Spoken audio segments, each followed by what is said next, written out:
आज महाराष्ट्र नवनिर्माण सेनेचे तालुका अध्यक्ष अरुण वारगडे यांनी मुरबाड पंचायत समिती कार्यालयामध्ये 12 तारखेला मुरबाड पंचायत समितीच्या विरोधात आयोजित केलेल्या निषेध आंदोलनासंदर्भात आपण पत्र दिलेलं आहे। तसेच फांगुळगावान ग्रामपंचायतीचे भ्रष्ट ग्रामसेवक कोकणे यांची खातेनिहाय चौकशी करून त्यांच्यावर फौजदारी गुन्हा दाखल करून त्यांना निलंबित करावे असे आपण तक्रारी अर्ज दिलेला आहे। काय सांगाल, कशा प्रकारचं आंदोलनाचं नियोजन आहे आणि आपली मागणी काय आहे?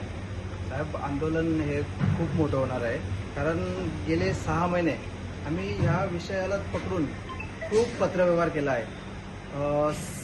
सीईओकडे 5-6 वेळा, BDO मॅडमकडे 5-6 वेळा, परंतु कोणताही आजपर्यंत कोणताही अहवाल सादर केलेला नाही आहे।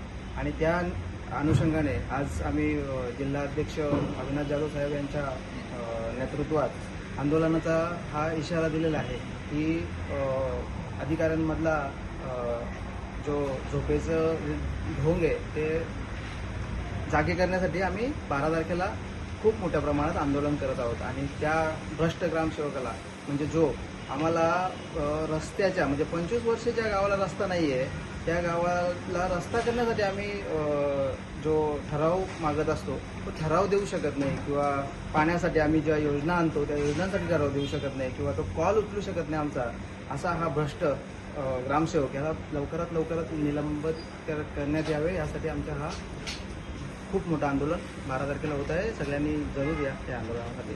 नमस्कार।